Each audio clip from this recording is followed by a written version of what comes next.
Good morning. This is a joint meeting of the House and Senate Transportation Committees.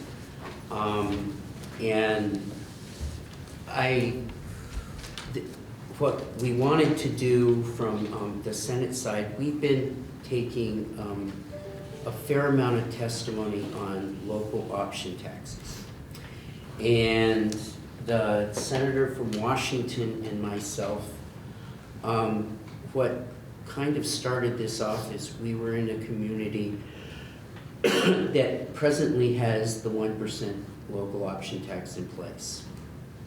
That community is now voting in March on going from 1% to 2% on the local option tax. And in the backdrop, in our afternoon committees, the two of us, we sit on appropriations, and in appropriations, in the pilot fund where the 25% that goes to the state is deposited, right now there's a surplus, and the administration has recommended in their budget to move a couple of pieces out of that surplus and paying for items within the tax department. The league is not very happy with that and sees that pot of money in the local option taxes as money for the towns. So as we had those conversations and we began to dig into the issue of what the local option taxes are and where they go in their towns, we decided that we would dig in and we'd take a look and see what what we might do with that to create something for the towns that was more consistent and formula-based to send money back. The only place there is formulas to send money back to the towns is in transportation.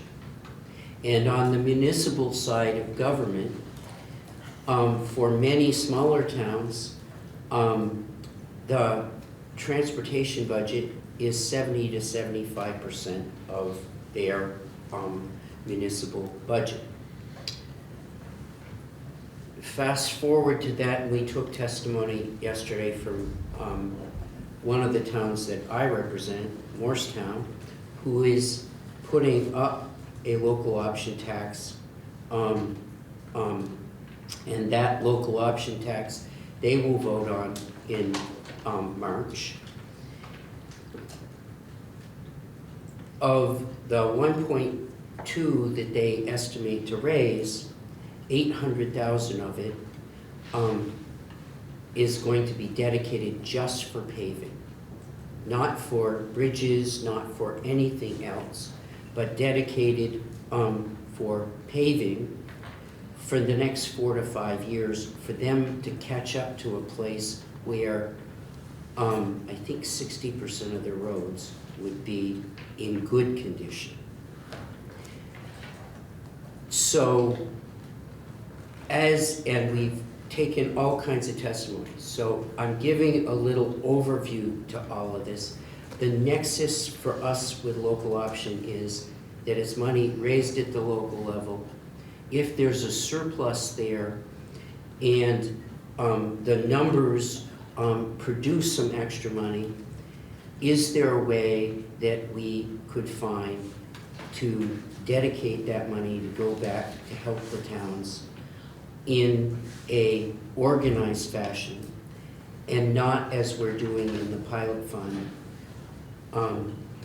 send a little here, send a little there, all over the place. So the joint fiscal staff will be here today to kind of give you a primer and bring you up to speed on some of the things that we have heard in our committee and and you can do what you want from that point on, but we know that there is an interest within your committee, as there is in ours, of doing something constructive for the towns. So at this point, Chris, you're on. Sure. All right. Well, good morning, everyone. Chris Stewart from the Joint Fiscal Office.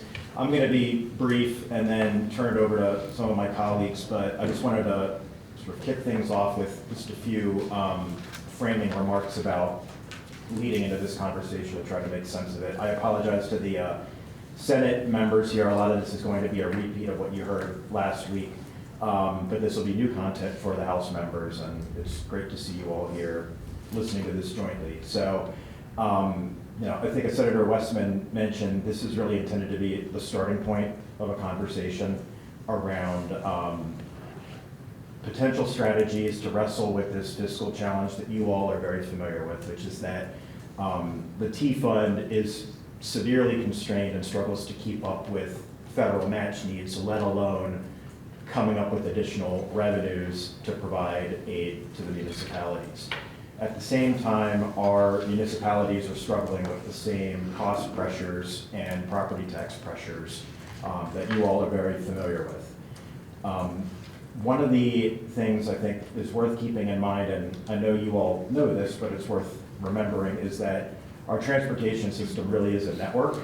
And when we all go to work or go anywhere, we cross town lines, we go on interstate highways, state highways, class 2 roads, class 3 roads, and towns have different abilities to keep up with their sections of that network, and they also have very different cost pressures. Not every town can raise a lot of money through a local option tax, but some towns really struggle to keep up with the mileage that they have. So is there a way to create a system where towns can generate local resources and also have some of those resources spread to support the network that benefits everybody, but not every town can really raise the same amount of money to take care of the same amount of mileage? So I think those are sort of the goals that this conversation was attempting to further. I did just want to remind everybody that we do have an existing law around 1% local option taxes. So we're going to split this conversation today. My colleague Ted Barnett, who the Transportation Committees never seem to hear from because he's always hiding in Ways and Means, is going to walk you through an overview on what the current law is on the 1% local option tax. So that'll be some good foundational grounding in what is currently in place. Then Damian Leonard from Ledge Council is going to go through a draft proposal, again, to start a conversation that deals specifically with the towns that Senator Westman mentioned that might be interested in going to a 2% local option tax. So that piece will deal specifically with that second 1%. So the language you'll see doesn't change current law with the first 1% that's already in place. It really deals with towns who are looking to go a little bit higher up. So as Senator Westman mentioned, I think the proposal would have, and again, this is all a starting point, would split the revenue so the town that generates the local option tax revenue through its commercial activity would keep 50% of the money, 40% of the money would then essentially be run through existing town highway programs like the Town Highway Aid Formula, and 10% would go to the Pilot Special Fund. So with that, sort of kicking off the context around this conversation, I'll invite my colleague Ted Barnett to come up, and he has some slides that goes through current law on local option tax. But I know many of you in this room have been interested in tools like this. This is something that does leverage an existing tax type. We already have a lot of the administrative infrastructure in place to do this type of thing. So also just keep that in mind as you think about this. Ted?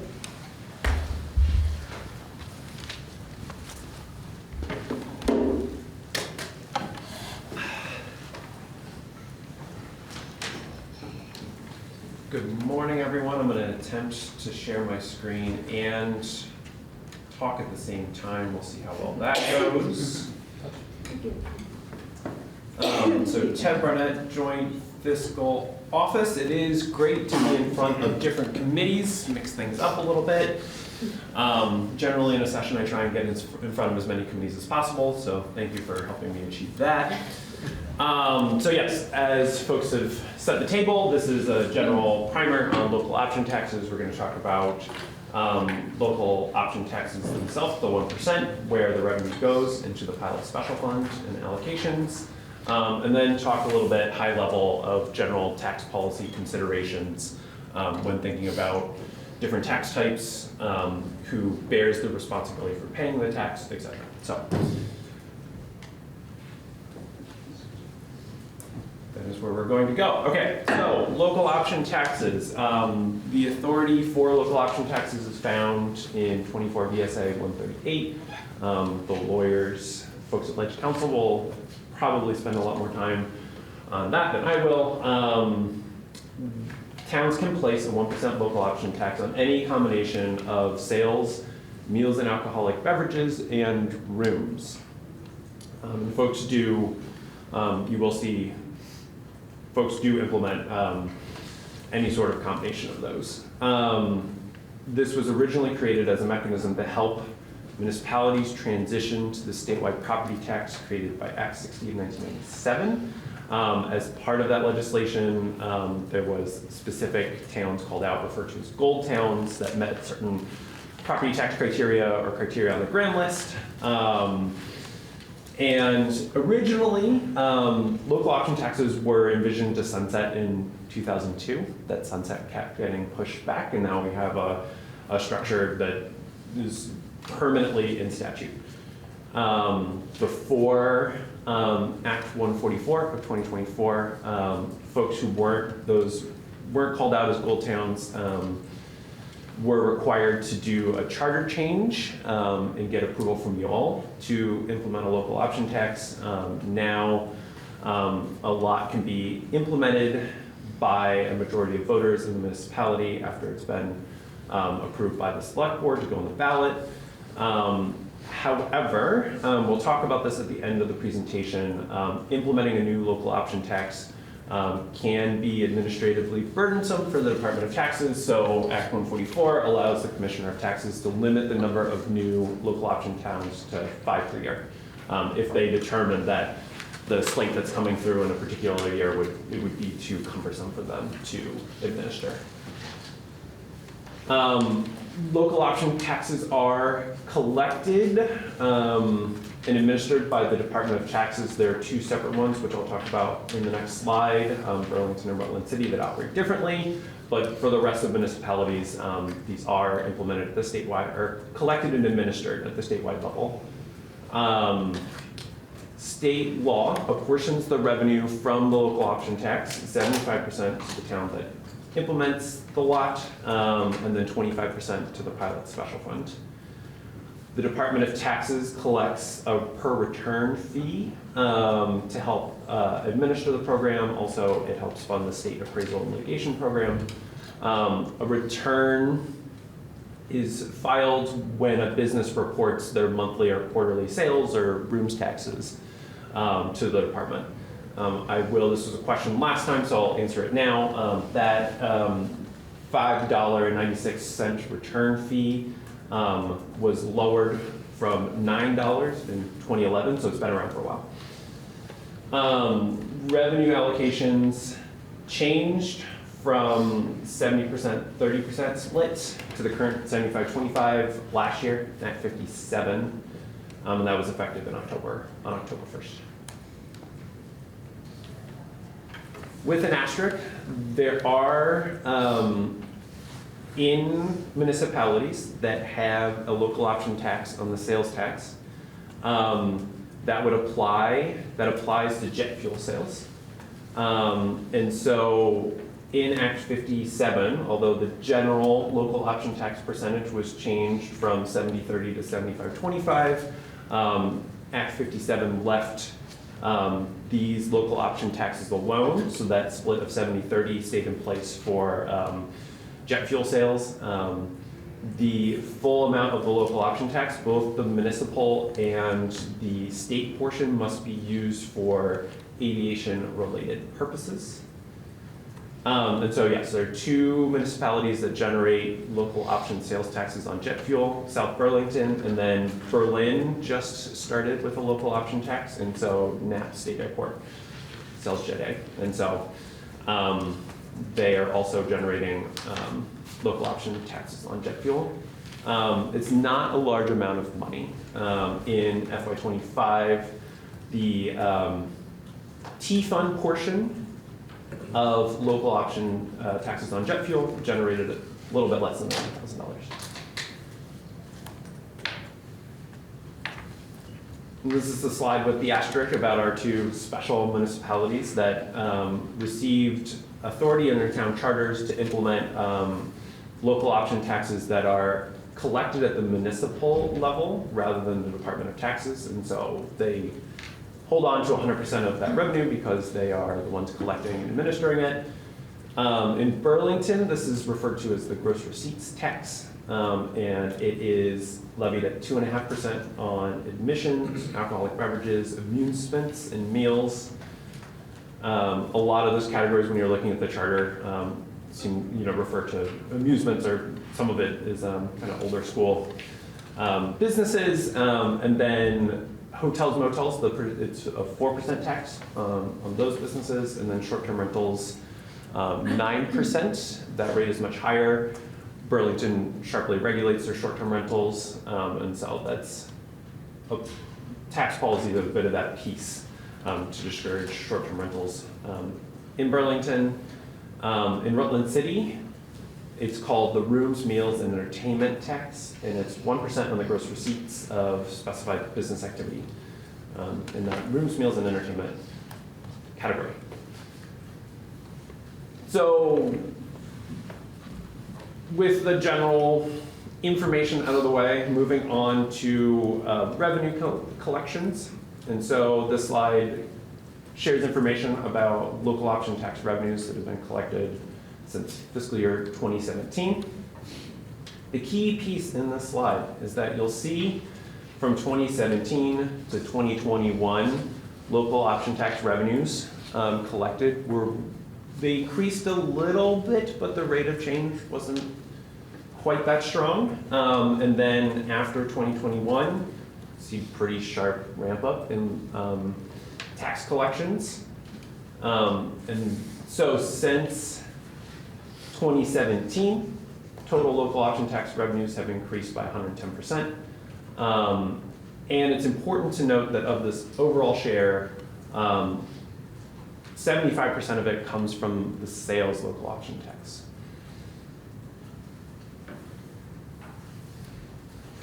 And generally speaking, so fiscal year 25, total local option tax revenue, $56.3 million.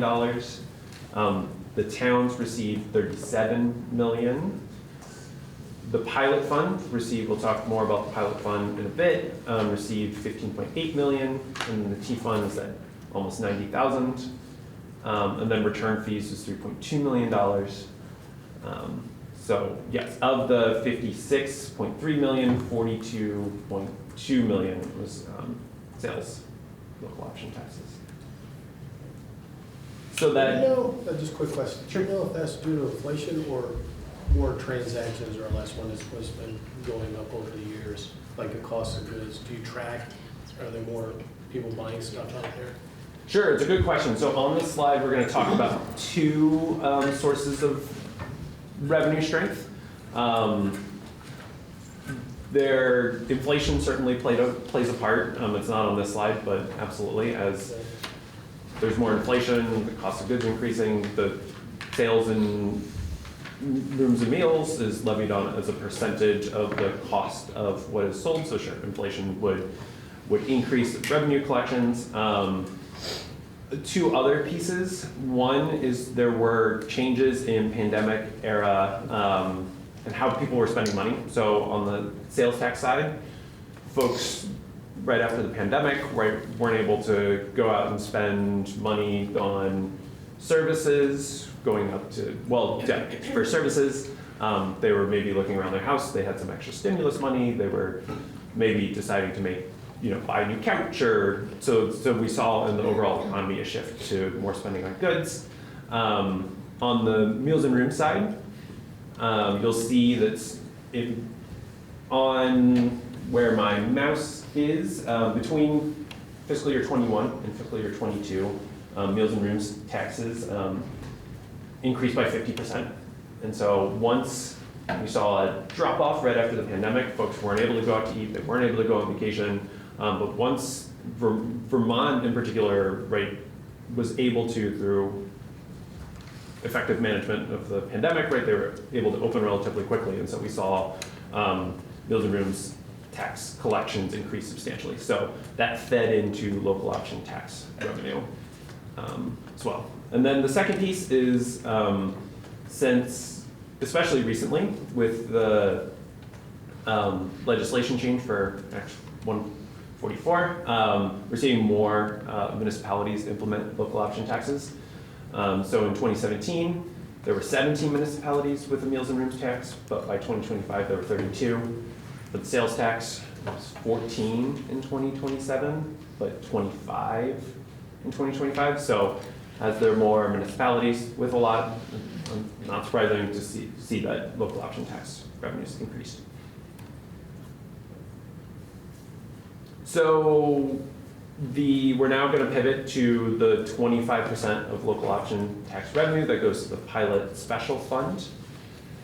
The pilot special fund primarily funds the general pilot program.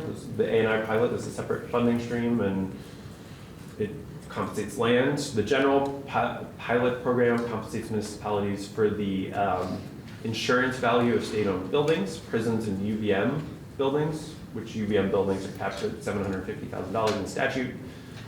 Some examples of state-owned buildings. We have 115 State Street Annex, which is, the annex might be referring to a portion of the State House. I know some folks see the $34 million and wonder how we could rebuild the State House for $34 million, but maybe it's just referring to the annex part. But also AOT buildings, town or garages, the Alberg Welcome Center. So anything that's state-owned, that goes on a state building inventory, and that value is translated into a pilot payment for the town. And I will spare you the details on how that payment is calculated. So the pilot payments are funded by 25% of local option tax revenue minus return fees. In fiscal year 2026, pilot payments, the general pilot payments totaled almost $11.4 million. This number does not include Newport and Springfield have special contracts for hosting correctional facilities in their towns.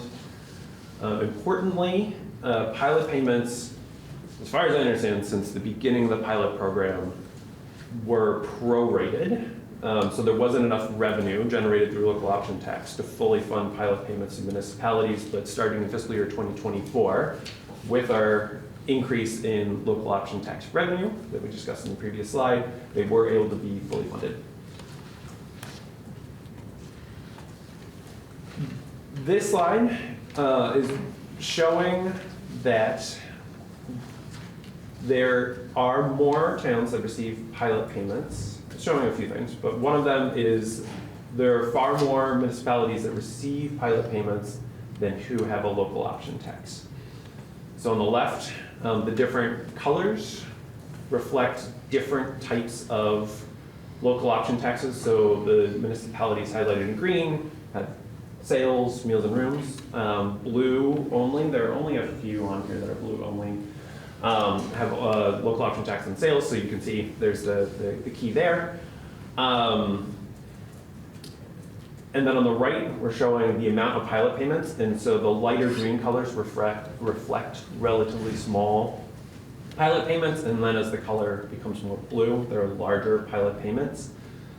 The vast majority of municipalities are receiving smaller local option or pilot payments. Maybe they have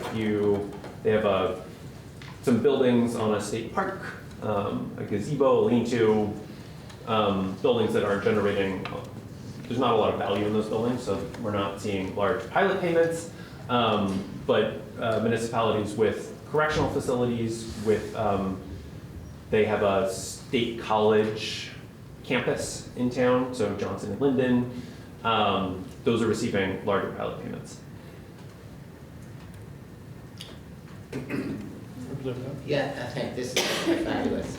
Can you go over exactly how the amount of pilot, apparently where the correctional institutions are, there's a special formula there or a special, but just for a regular municipality has one of these state valued property, what's the calculation to figure out, because you got at least one moving piece, how much is in the pilot program, and then, so how much what's the calculation?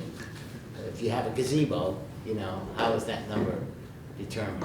Sure, what I will do is I will go over generally using my words, and then I had in the slide I presented to Senate Transportation, I figured folks may not want to get all the way in the weeds on the calculation, but I do in that slide deck have a slide that goes through the specific steps in the calculation, so I'll provide it to you all so you can review.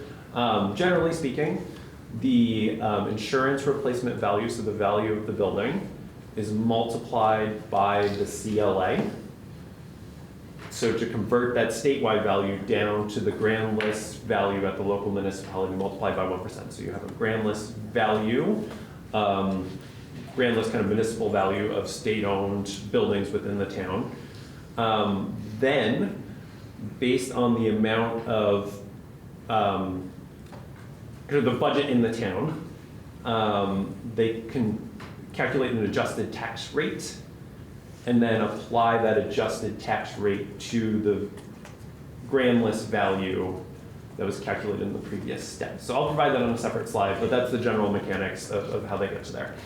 And it's done, the Department of Taxes calculates all those values, and yeah, so they update, as far as I understand, the values are updated annually, and so they're running those calculations, and then the payments go out in the late fall, early winter, November, December. Thank you. Sure.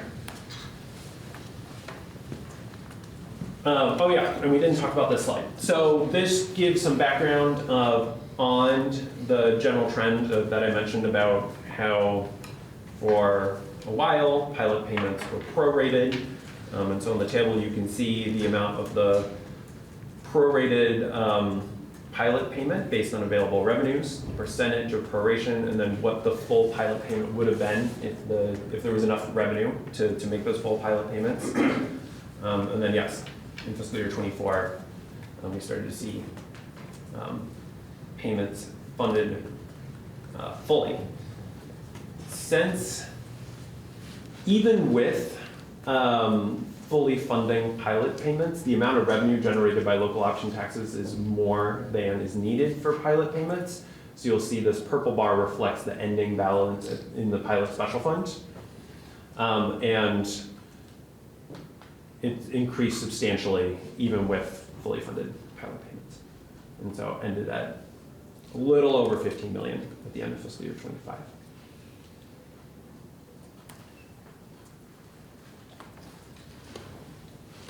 I'm going to quickly run through other neighboring states that have different, right? It's easy to think that because Vermont has a specific way of doing local option taxes, that's the way it's done everywhere. That's not true.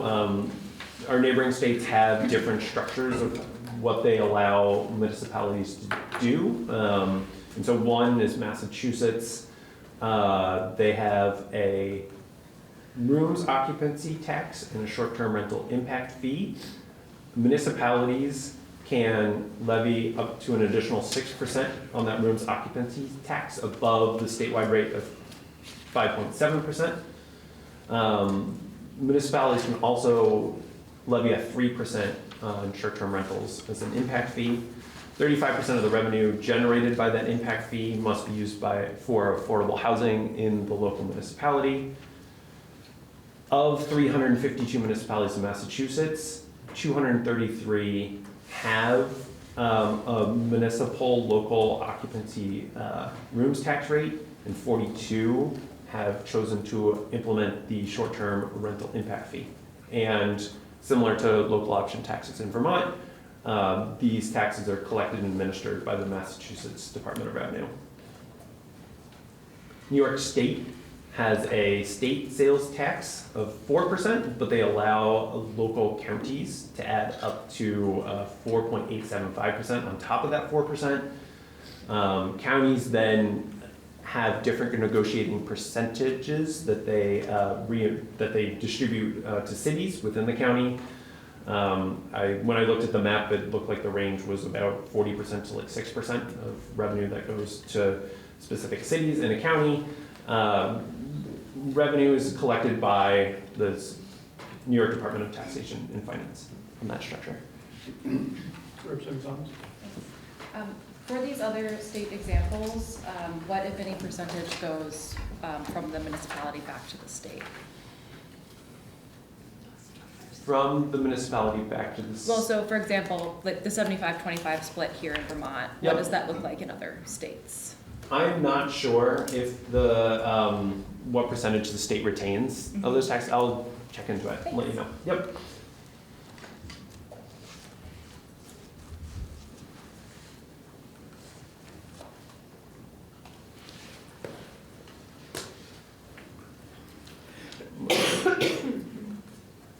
I have to like make enough of the notes and clear enough handwriting so I actually know what I'm supposed to be answering.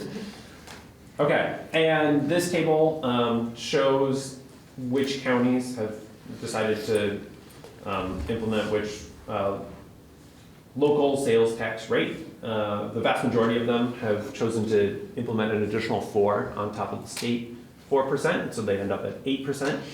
But a few have gone for the full 8.875.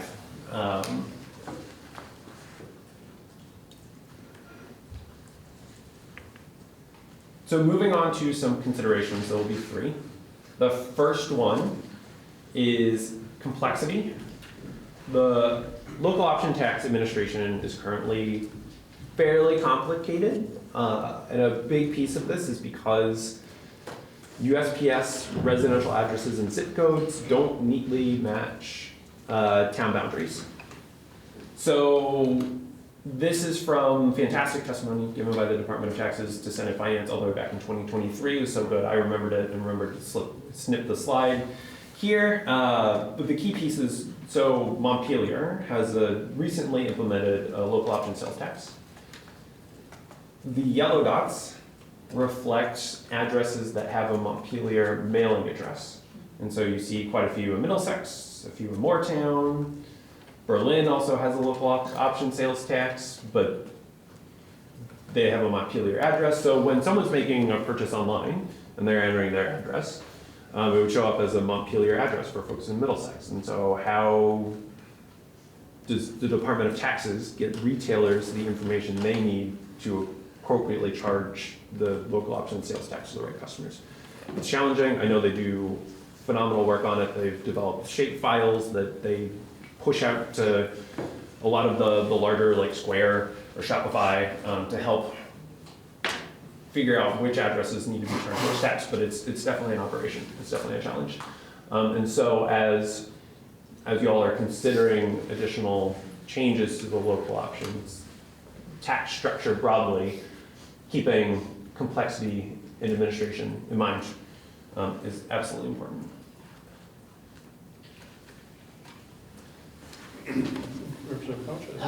You mentioned that Burlington and Rutland, they collect their own, so so instead of the money coming to the state, it goes directly to those municipalities and they get a monthly payment or whatever. Is that how it works? Yes, businesses are submitting, the municipalities have their own returns, and businesses within the municipalities are submitting the returns to the municipal treasurer.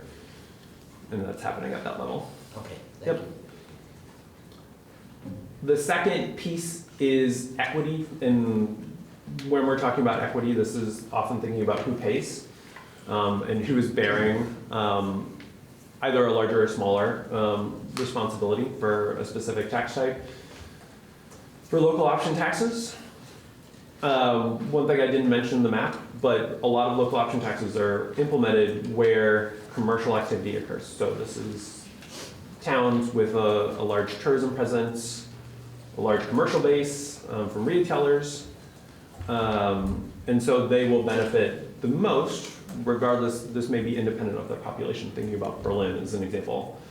That is not universally true in Vermont. There are a lot of municipalities that would not see much revenue if they implemented a local option tax. Maybe they have a single gas station in town. There might even be less than that. So thinking about in terms of equity, I use the example of myself, I live in Williamstown, and Berlin, Montpelier, Barry all have some version of a local option tax. And so as myself as a Williamstown resident, I'm spending my money in those towns. They're the ones who are generating or receiving local option tax revenue.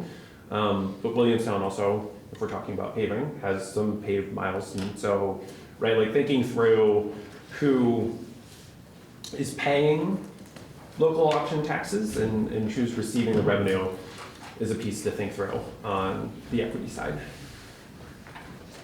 Another piece of this is different tax types are paid by different groups of folks. And so when thinking about the rooms tax is far and away paid by out-of-state visitors, so folks coming here from neighboring states, internationally. But sales, meals, and alcohol taxes, it's more of a split.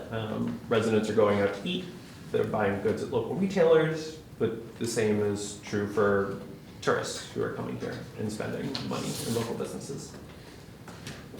The final piece is just very broadly speaking, consumption taxes more broadly, and specifically sales taxes, are regressive, meaning that folks who, so it makes up sales tax, since lower income folks and younger folks are spending more of their overall income on goods, the amount of tax they're paying on those goods makes up a larger percentage of their income than folks who are higher up the income scale.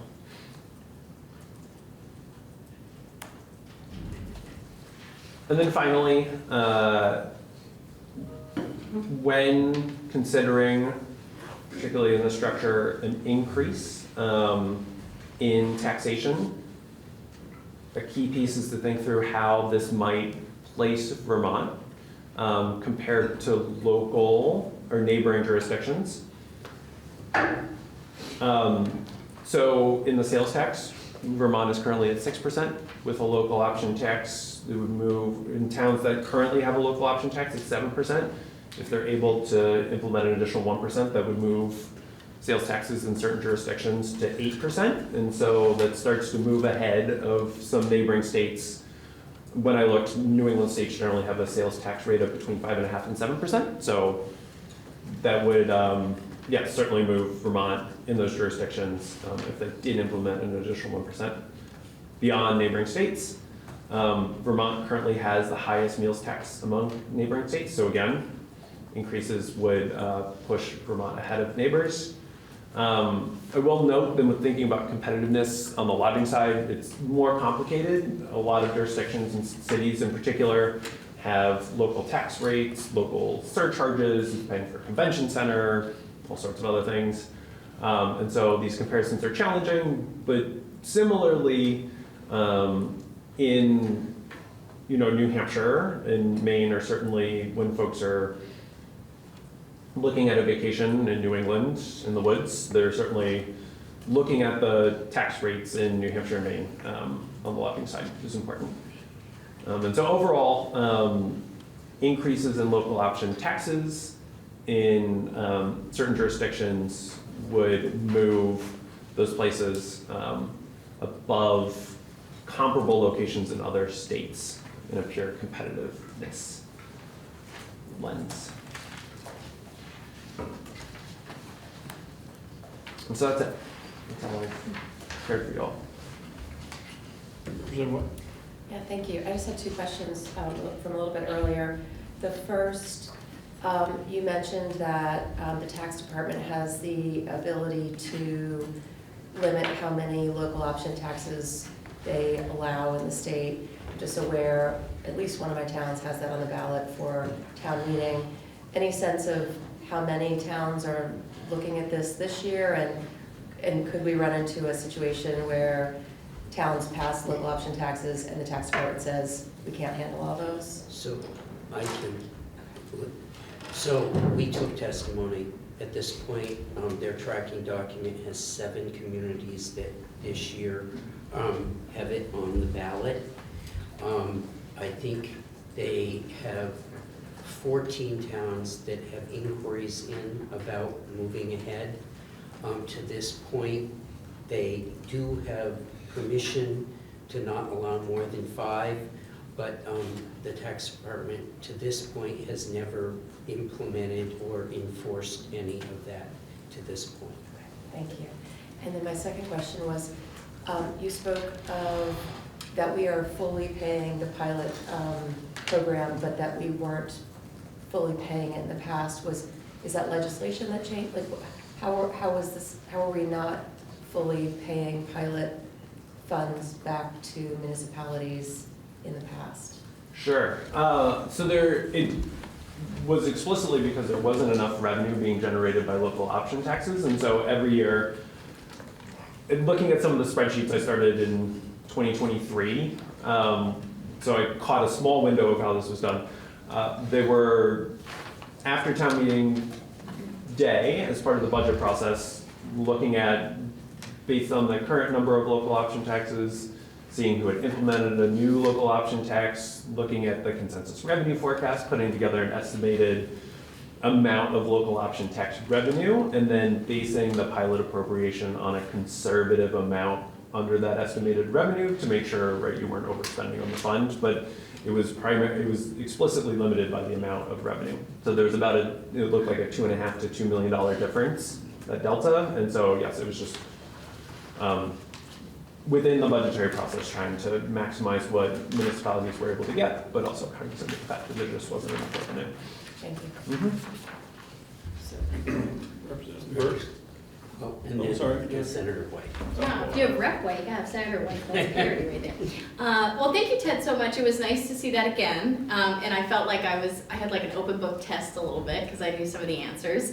But I think the main question that I have that I don't think your presentation answers is how much money we actually would be gaining from a second percentage on Stowe, how long it would take us to see that revenue, and then an actual comparison of what is the gap we have, which to my understanding is 33 million plus, and how that would even fit into it other than a couple nickels and dimes for resolving the problem.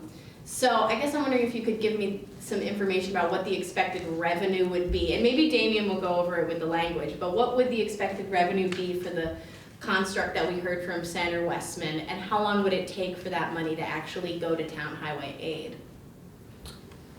So to answer the first part, if we're looking only at Stowe, Yeah, and that's if my understanding is correct, that's the only town that's doing this hypothetically this March. I believe. This is the only town that's doing a second That's percent. the only town that has it up for a vote at this time. But they haven't passed it. And, you know, and that's a trickier question because Burlington already pre-existing did have higher amounts, but given the law the way it is, Stowe is the first community out of the box that has a vote issue, Okay. or this March. Yeah, so yeah. so there are two different ways to look at it when I went through the data. One is kind of the low end. An additional 1% in Stowe would be about $3.5 million. That's not including, there's a portion of the data that's referred to as other, which as far as I understand refers to a lot of online sales. If you include that, it's about $4.3 million. So that's the total general amount. range, the total amount of local option tax revenue. And the way the construct is for Senator Westman's bill is 50% goes back to the town, so that would bring us down to like 1.8 million going to the town. I'm really bad at math, so that would be half of that would go to the town, and then 40% would go to the town highway aid fund. So and then 10% would go to the state pilot fund. So what would that 40, maybe you can just quick math it for me? Oh, I That would be don't, like- I don't love doing mental That math. would be like 900, it'd be like Um, 900 to a 1.5 million. Yeah, so if you're looking, Yeah. let's say hypothetically it's 4 million, Correct, yeah. and then you could do 2, Yep, would be 2 would go to Stowe, 2 would go to state uses, and then whatever the 0.4, I'm bad at math. so yeah, so under 2 million is what we would expect, Yeah. like big bold numbers going to town highway aid. Yes, and. If they pass it, Yes, broadly speaking, and I don't, Okay. yes, and given that I'm sure the tax department would have thoughts on how soon it could be implemented, but it's put in an effective date. The lift, since Stowe already has a local option tax, I imagine you could start seeing that revenue in the next fiscal year 27. in 2027. Yeah. Okay, so you can see it July 2027. Yeah, that's a pretty small amount of money for potentially the amount of work. And I also think if I was Stowe and I knew that the secondary percent wouldn't be 75-25, but it would be 50-40-10, I would feel less incentive to vote for it as an individual, personally, if that was on my town ballot. So I do think this is an intriguing idea, but I worry about the amount of money being so small for this year. So thank you for that. And yeah, I guess I'll save my questions for Damien about the language then. And I also did, when I saw this on the agenda, I also thought we might be talking about what the House proposal around the gas tax was. I know they have a local option gas tax conversation that they've been having, so I'm wondering if we could do another joint hearing on this topic and hear about that idea as well. We can talk with the chair of the committee and be happy to hear back. This is meant to bring people up to speed on where we are, what is happening out there. And I would just say, in this,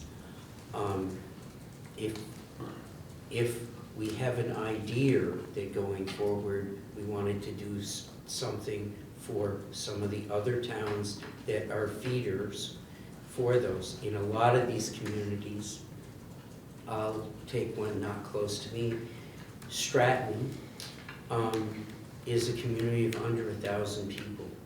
Stratton, a majority of the people that make Stratton work are people that live outside of Stratton. And in many communities, that's the same thing.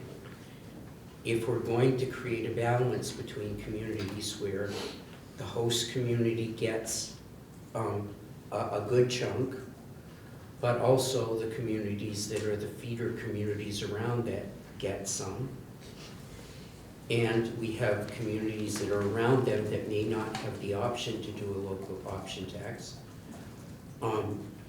I think if we don't start something before a whole bunch of towns move into this area, we'll never do it.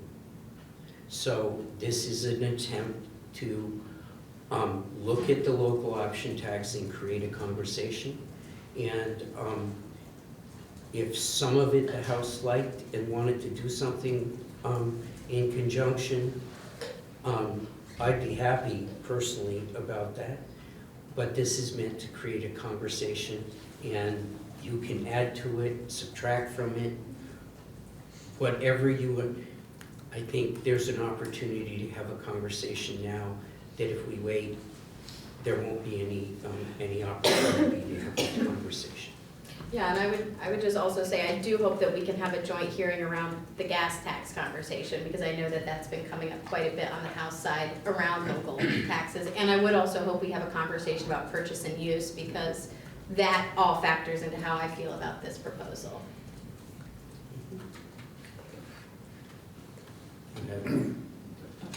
You had a hand over here. We're coming over to Representative Burke, I think, now. Sure. Oh, me? Yeah, just for your discussion, I had a bill that my town wanted me to put in, meaning trying to get some local money out of the gasoline stations in town. So that was H766, which put a tax on, a local option tax on gas stations. But I'm understanding that that would be very expensive to set up. It would require setting up a whole new tax system. So I don't know if that's still, in the works. It might be helpful to just know what that cost might be. But my question is, if a town wanted to adopt a local option tax that already has, like my town has local option taxes on all the three possibilities, could you say, could you just go to one, for instance? Could say, well, we have local option tax on rooms and meals and alcohol and on sales. Could the town just decide to go to 2% on one of those items? Or would you have to go to 2% on everything?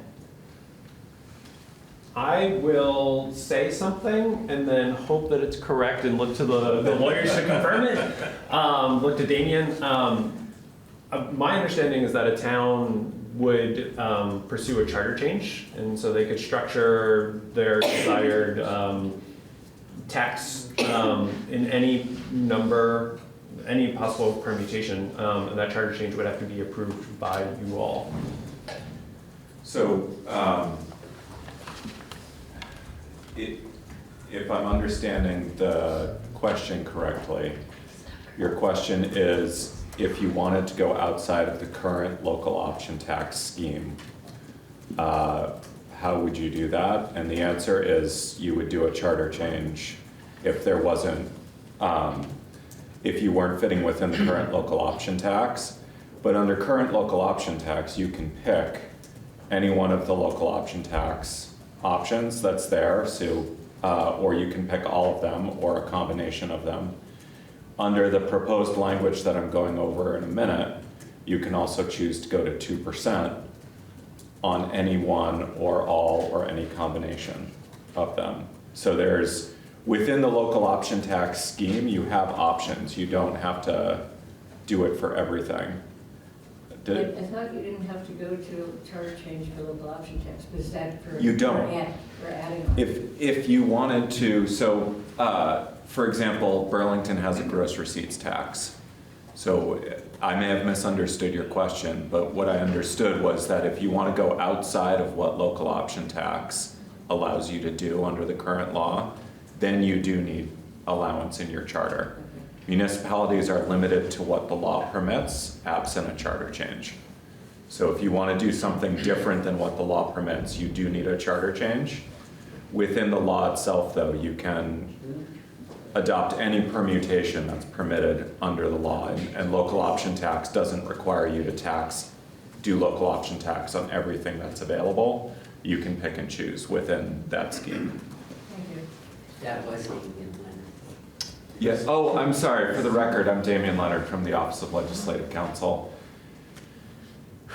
Clearly, I haven't had enough coffee this morning. And now that you're on the record, Damien, is there a limit, from understanding Representative Burke's question or Margaret, is it limited only to 1%? Can a town Yes. do 2% now without a charter change? Can they? No. Every town is limited to 1% 1%. on all of on the multiple options. Right, All so if you- limited to one. You can't go to 3 if you. Right, unless you change. say you wanted to do like Massachusetts has, where they have a 3% surcharge on short-term rentals. You would need a charter change to do that. You cannot do that within the local option tax scheme. Even if you wanted to just do a 3% additional sales tax, current local option tax scheme limits you at 1%. Thank you. That's Yeah. helpful. Thank you for the clarification. But the route that people will take is a charter change, which is a variance from state law. And I would just say, I think it becomes very hard to say to a community that comes to the legislature with a charter change, you can't go to 2% when you already have Burlington and Rutland that are outside of the general law. And Burlington is significantly higher than that. So I think it becomes we're on a slippery slope. And if we don't set rules now, and I'm speaking for myself, if we don't take a look at this and set rules now, we're in a position where communities are going to be coming with charter changes to do this. And it will be, it's hard to say no when we already have examples of people above. Representative Thompson? Thanks. Really appreciate the presentation. I'm going to be sharing it with my select board where we have this local option on, as a vote this year. And this is a great explanation.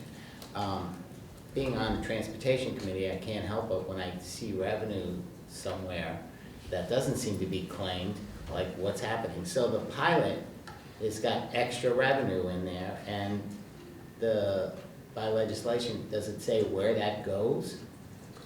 It stays in the pilot special fund. I will note that right in both Act 27 and then the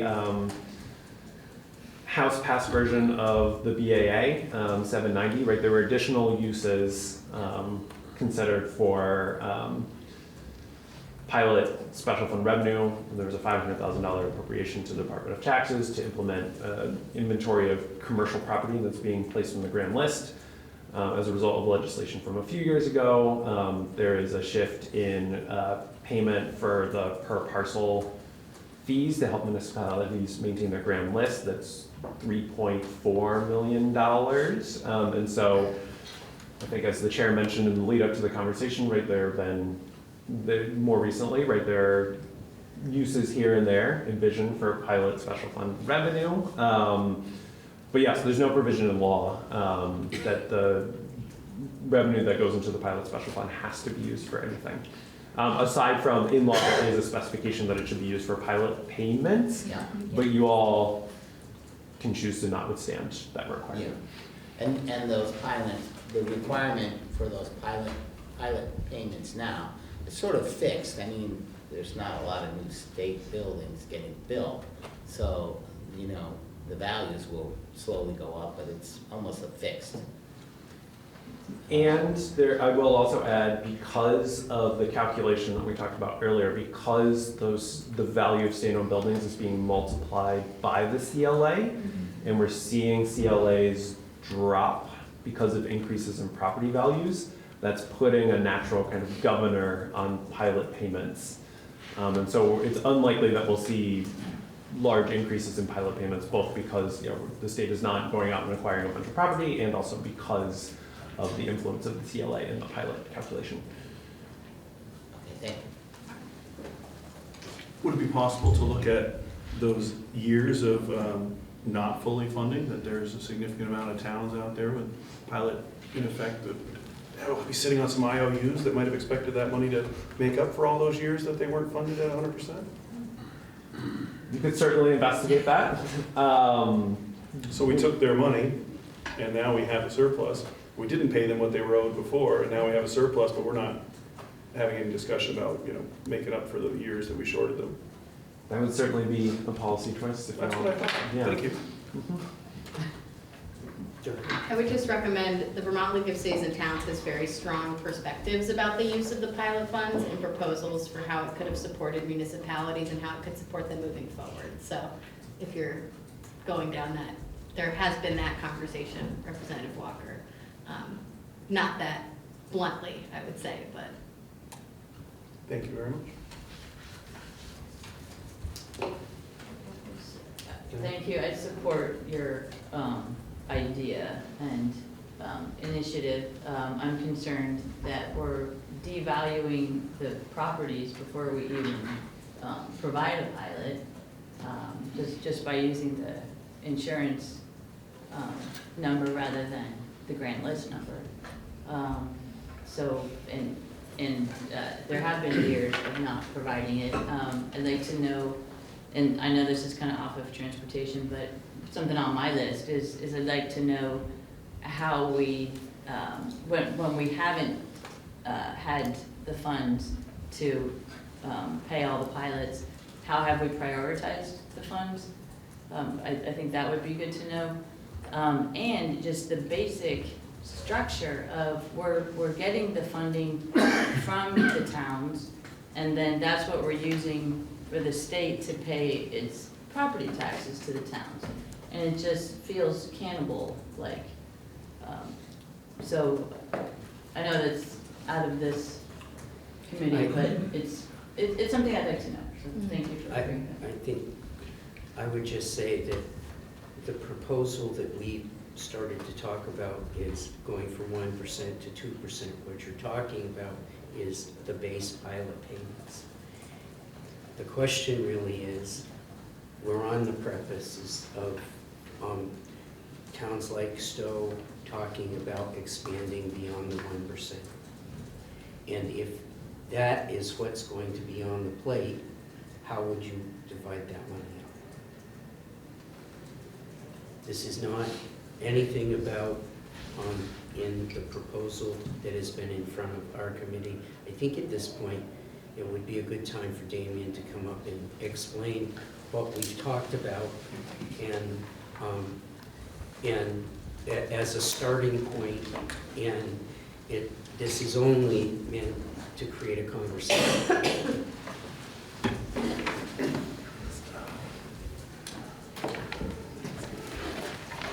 Morning. For the record again, I'm David Leonard from the Office of Legislative Counsel. This time I've actually remembered myself. I've got a request in to share my screen here, and I'll take you through the bill. I only have about 10 minutes till you're scheduled to adjourn, so I just want to offer to make myself available to the House Committee that has not seen this language before at your convenience, to come up and do a more in-depth walkthrough. The language here would create a new section 24 VSA 138A. So 24 VSA 138 is the existing local option tax. This creates a new section next to it, and the key piece here is in subsection A. A municipality that already assesses a local option tax may impose an additional 1% local option tax on one or more of the tax bases on which it currently imposes a local option tax. So if you have a local option tax on just sales, you can just impose 1% more on sales. If you have it on all of the different bases for local option tax, then you can pick and choose. You could choose all of them, you could choose just one, and it allows municipalities to tailor the additional local option, what's this draft is calling the local option municipal services tax. It would provide that the tax would be recommended and approved using the same process as the existing local option tax. So this starts with a vote by the legislative body of the municipality to recommend a local option tax, and then it requires a vote by the municipality's voters at a regular or special meeting that's warned for that purpose. So frequently this is town meeting day, it can also be election day, it can also be a special meeting or election held at another time of year.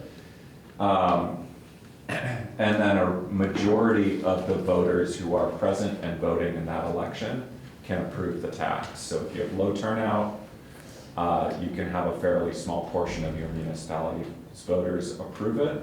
It just depends on how many people have turned out, then you need a majority of those people. The tax would be collected and administered in the same manner as a local option tax under section 138. And this is getting back to our discussion of charter changes versus local option taxes here. Ted talked a little bit about administrative simplicity. This does tie things into the current administrative structure that we have for local option taxes. So you do avoid the chance that each tax is tailored slightly differently with slightly different administration. So this would keep things on the same track, and it would also treat the sale of aviation jet fuel and taxes collected on that in the same manner. We have to do that because of federal law. So aviation jet fuel sales tax has to go back to aviation purposes. And then on a quarterly basis, as was discussed earlier, 50% of those taxes would be paid back to the municipality without a reduction for the costs of administration and collection. 40% of the remaining taxes would be deposited in the local option municipal transportation special fund, which is set up in section 2, and any remaining revenue would be deposited into the pilot special fund.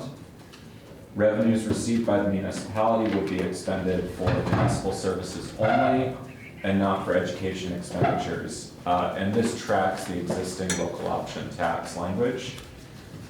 Initially, when local option taxes were enacted, they were enacted out of Act 60 to allow municipalities to raise additional taxes. This resulted in additional lawsuits about how municipalities that had high tourist traffic or a large workforce coming to them daily could generate more money than other municipalities, resulting in unequal educational outcomes, which is why we have this language in here to prevent some municipalities that have higher taxing power from being able to do that.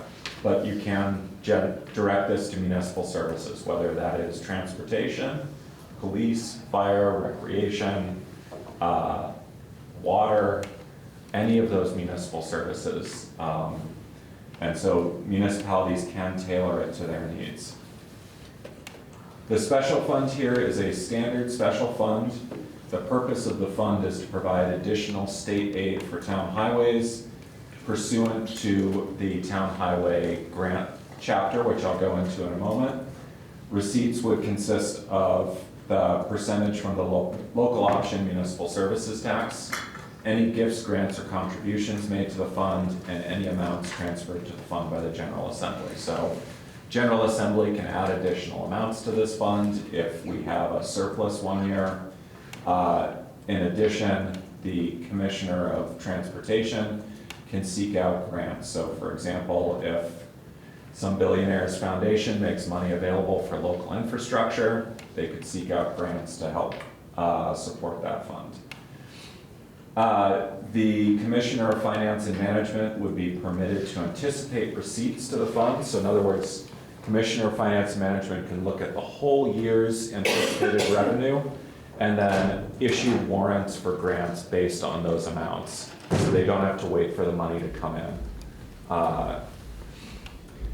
And then municipalities, or monies in the fund would be used solely to provide state aid and to pay for any costs incurred in administering the fund.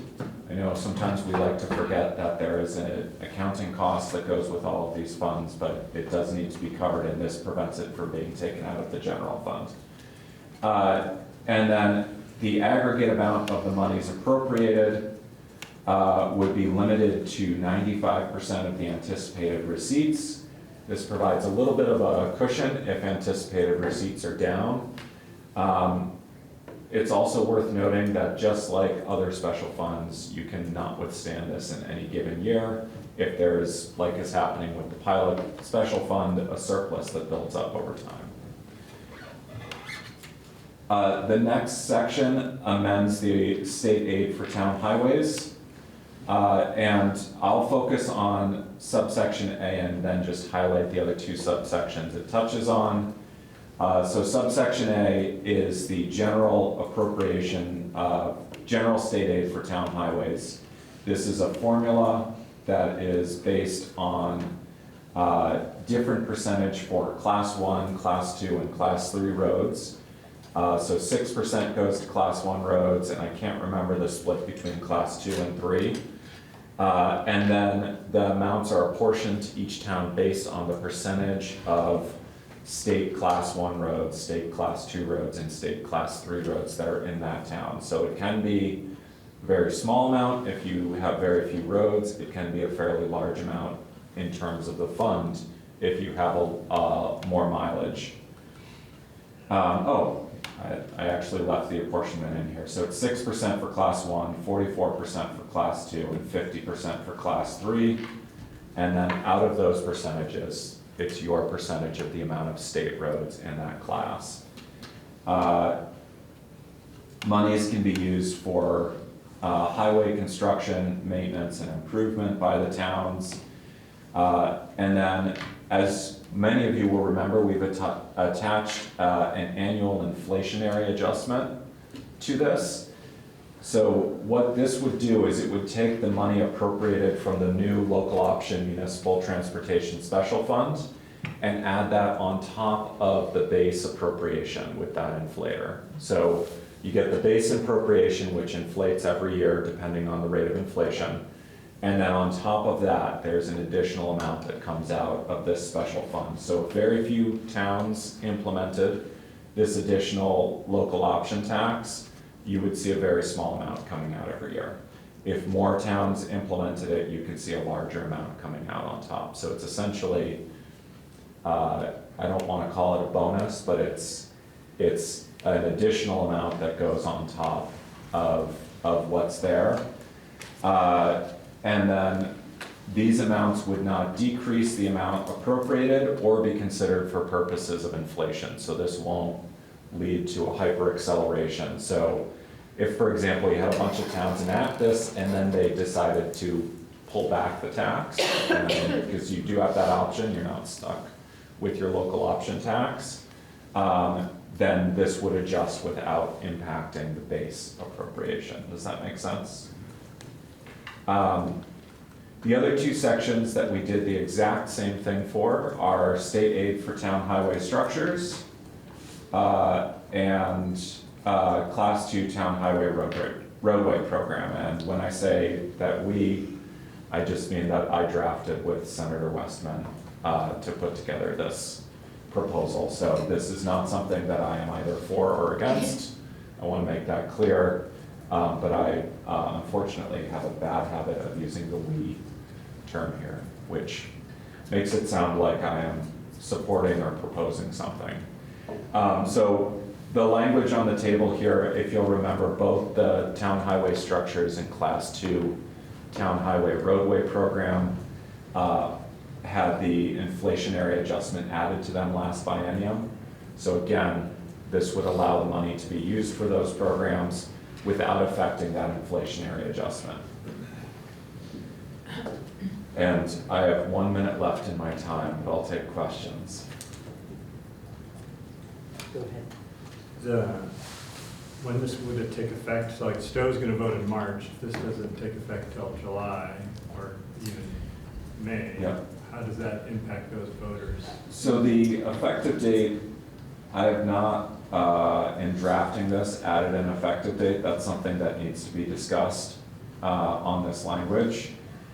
The vote in Stowe, I don't know how it's being framed for town meeting day, but you would need the state law authorization to move forward with that amount, even if the town votes it. So, and then you need, generally with the local option tax, you need 90 days after providing notice to the Department of Taxes that you would be implementing, so that they can make adjustments internally and notify merchants, et cetera, that the tax they need to collect and report on their returns is going to be changing. I did forget one thing in here. There's a proposal that's included in this to appropriate $3 million from the surplus in the pilot special fund to fill up or to provide initial funding in the special fund, the municipal transportation special fund that's created pursuant to this proposed language for the first year. And I'm gonna say you, but when you, I mean Senator Westman. Did you consider any supplanting language, like that would require the municipalities not to supplant funding? So like take this extra money, but then not really increase what they do for the local roads, because they just move money around within the municipal budget? In the initial draft, that was not discussed. That could of course be added.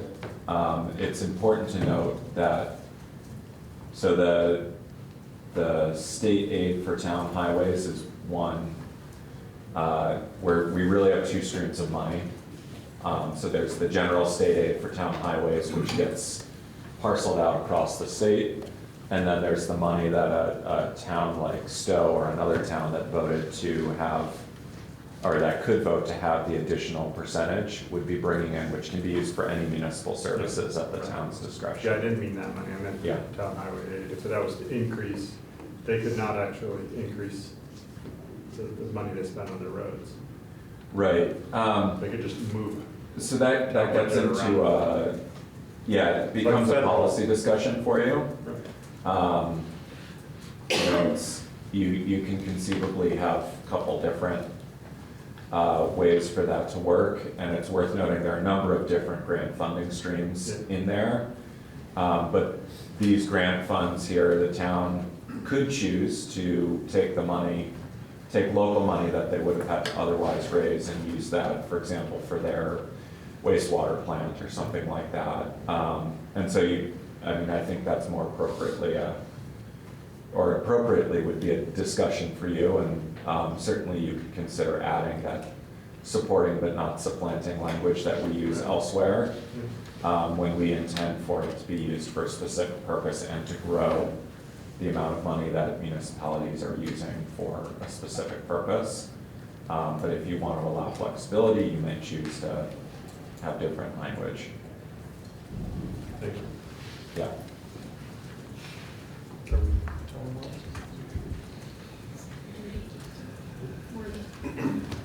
you have, go on, Representative White. Thank you. So Damien, just so big picture, there's a sense of urgency here because Stowe may be passing this additional local option tax, 2%, and if we don't move quickly, we may miss out on being able to direct some of those funds back to municipalities to support road and other infrastructure that is really suffering. And so just making sure I'm understanding that clearly. So I'm not sure about all the details of the vote in Stowe. Okay. And so I But want we to be don't have clear legislation that out there about. we don't have an additional legislation, 2%. and so if it's to propose to go above the 1% that's allowed now, then they need a charter change to do that. If you put this in place, and I don't know how this vote is structured, and I'm not our municipal lawyer, so I want to be careful here. I'm not sure about exactly what the interplay is between this language and Stowe's vote. But if you the sooner you enact this language, the sooner municipalities can begin taking advantage of it. That said, obviously there are other policy considerations for you as to whether this is appropriate right now and whether you want to move forward with this right now or, delay, give it more thought, et cetera. But we've already seen, you've shared that both Burlington and Rutland have their own local option tax that they do not share at all back to the state. So. And so that ship has kind of sailed, and we've got a current local option tax, and we've got a surplus in the pilot, and that pilot does not have specific legislation in terms of how that excess can be used. Do we have an opportunity to pass some legislation to put some guardrails around where that excess pilot money that currently exists, how that is spent? Well, right now it has a very, very tight guardrail around it. It limits it to being used for the pilot unless we notwithstand it and withdraw some money like it's done in this bill. So you could certainly look at additional legislation that provided additional guidance on what you could use pilot special funds for, but that's a bigger policy question that's sort of beyond the scope of the language that's in front of you. Unless we do something that, and look at like what Chair Walker suggested, which is compensating towns that were shortchanged in the past, because that's within the current language. Or relevant to it. So it's relevant to the existing pilot fund law. Yes. It is I'll say it's not necessarily an alternative to this, but it's another avenue that you can look at apart from what's in front of you here. And certainly this includes a proposal to use some of that surplus in one way. You could propose other options for using that surplus. It is only about $15 million surplus, right? At the end of FY '25, it was 15. Yeah, so it's, as was mentioned earlier, you know, there's $15 million is small in the grand scheme of needs. And I will, there is about $4 million in the governor's budget for items in the tax department. So, but again, I do want to emphasize too that if you want to dig deeper into the pilot special fund, there are attorneys and folks at JFO who know more about the inner workings of that than I do.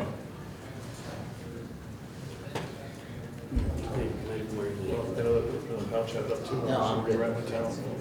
Representative Howell? Hi, thank you. I just wanted to make sure that there's no limit on what this money can be used for in terms of town roads. Like, for example, could it be, does it have to be a paved road? So- Or could it be dirt roads as well?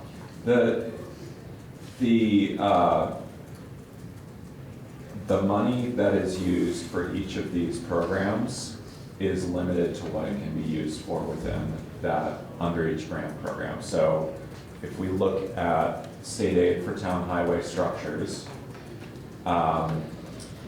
it's for maintenance and for construction of bridges and culverts, for maintenance and construction of other structures, including causeways and retaining walls, intended to preserve the integrity of the travel portion of Class 1, 2, and 3 town highways, and for alternatives that eliminate the need for bridge, culvert, or other structure, and it goes on. For the Class 2 roadways, it's for resurfacing, rehabilitation, or reconstruction of paved or unpaved Class 2 town highways. And then for, and I apologize for the scroll for anyone who's watching the screen, let's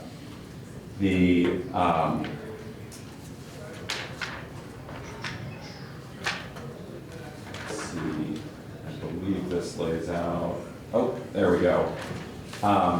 Each town shall use the money's apportioned to it solely for town highway construction, improvement, and maintenance purposes, or as the non-federal share for public transit assistance.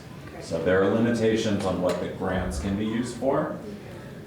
For towns that choose to collect the additional local option percentage, the 50% that goes back to the town can be used for municipal services generally, apart from education expenses. So that 50% could be used for other municipal purposes. Wastewater, sewer, stormwater, police, fire, recreation, et cetera, as the town sees its needs. And so different towns may find with the 50%, if they raise that they have other needs besides transportation. That 40% that goes to this special fund is transportation dedicated. Does that make sense? Yes, it does. Thank you. Yeah. I would like to very much thank the chair for sharing inviting the House to join in this presentation. I know there was some significant value in the local options, and we absolutely appreciate anything that would drive a conversation to help for our town highways. We have such a limited ability within the towns to help address town highway, and as we struggle with T-Fund dollars, we certainly struggle in each town to keep up with their transportation needs. So I appreciate the chair inviting us, and I appreciate the conversations and how do we can find ways to help our towns. This is meant to be an opening of a conversation. Nothing led in this. I think we are at a place where there's going to be more communities that try to do local option taxes and go beyond the 1%. And I will say to you, if the towns that want to go from 1 to 2% start bringing us charter changes, in my estimation, it becomes very hard to say no to them when places like Burlington already have a local option tax. why would we grant a charter change for Burlington and not other communities? That said, how are we going to be fair to the feeder communities around these larger communities that are also starving for budgets? And so this is meant to create a conversation about what's happening with local option taxes. And I would encourage the House to get the tax department in. They will tell a story of numerous towns asking about local option taxes, and this is something we're going to face. And if we don't set parameters now, we're probably going to lose the ability to do that. Thank you.